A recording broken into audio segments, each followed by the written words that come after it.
ডাকসু নির্বাচনে চূড়ান্ত প্রার্থী তালিকা প্রকাশ করেছে সংশ্লিষ্ট নির্বাচন কমিশন। ভিপি পদে ৪৫ জন, জিএস পদে ১৯, এজিএস পদে ২৫ জন সহ ৪৭১ জন প্রার্থী লড়বেন এই নির্বাচনে। শুরু হয়েছে আনুষ্ঠানিক প্রচারণা। তবে আচরণবিধি মেনে চলা নির্দেশনা ও তার কার্যকর পদ্ধতির বিষয়ে অভিযোগ রয়েছে বেশিরভাগ প্রার্থীর। এদিকে বিশ্ববিদ্যালয় প্রশাসনের সিদ্ধান্ত অনুসারে আজ থেকেই ক্যাম্পাসে প্রবেশ মুখ ও ভেতরে পুলিশ টহল জোরদার করা হয়েছে। এছাড়া বুথ ছাড়া পুরো ভোট কেন্দ্র সিসি ক্যামেরার আওতায় রাখা ও সিসি ক্যামেরার সামনেই ভোট গণনা সম্পন্ন করার সিদ্ধান্ত হয়েছে। নাহিদ প্রেসের রিপোর্ট। বান্ডেল থাকলে প্রতি সেনমানিতে টাকা বাঁচবে। বিকাশ সেনমানি বান্ডেল কিনে জিতুন প্রতি লেনদেনে। এই রাষ্ট্রের স্বার্থে লড়াই করতে গিয়ে ঢাকা বিশ্ববিদ্যালয়ে ছাত্র সংসদ ডাকসু নির্বাচনের প্রচারণায় বদলে গেছে ক্যাম্পাসের পরিবেশ। আনুষ্ঠানিক প্রচারণার প্রথম দিনে সমর্থকদের নিয়ে শিক্ষার্থীদের কাছে ছুটেছেন প্রার্থীরা। প্রচারণার আমেজে দিনভর সরগরম ক্যাম্পাস। আচরণ বিধি নিয়ে সিনেট ভবনের নির্দেশনামূলক বক্তব্য রাখেন ডাকসু নির্বাচন কর্মকর্তারা।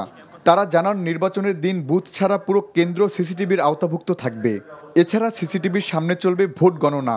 বিশ্ববিদ্যালয়ের প্রবেশ মুখে সেনাবাহিনী মোতায়েন সহ বৈধ ভোটার ও নির্বাচন সংশ্লিষ্টরা ছাড়া ভোটের দিন জনসাধারণের প্রবেশ নিষিদ্ধ থাকবে। অনেক সময় বলবে যে না স্ক্যানিং হচ্ছে, রেজাল্ট হচ্ছে, দেরি হচ্ছে কেন? তাহলে এই জিনিসটা যাতে তোমরা একটু মাথায় রাখো যে আমাদেরকে মেশিনকে ওই সময়টা দিতে হবে। প্রতিটা কেন্দ্রে ভোট হিসাব করে স্ক্যানিং করতে ৩ ঘন্টা লাগুক, ৪ ঘন্টা লাগুক, এই সময়টা আমরা তোমাদের কাছে চাইবো। নির্বাচনের সুষ্ঠু পরিবেশ ফিরিয়ে আনা সহ আচরণবিধি ভঙ্গ নিয়ে নির্বাচন কমিশনের সমালোচনা করেন বেশিরভাগ প্রার্থী। শিক্ষকদের নিরপেক্ষতা বজায় রাখার আহ্বানও জানান কেউ।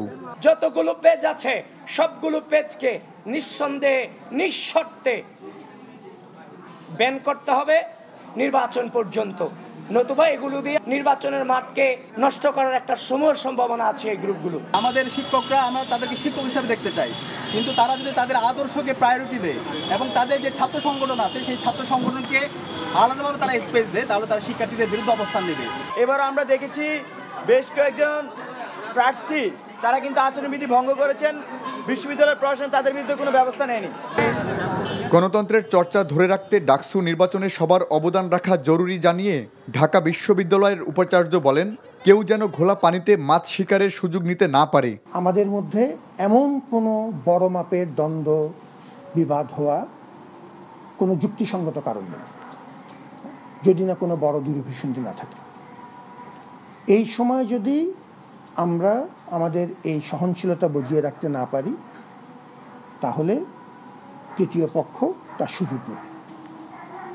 ঘোলা পানিতে মাছ শিকারে যারা আগ্রহী তারাও তোমার এবং আমার এই দুর্বলতার সুযোগ নেবে।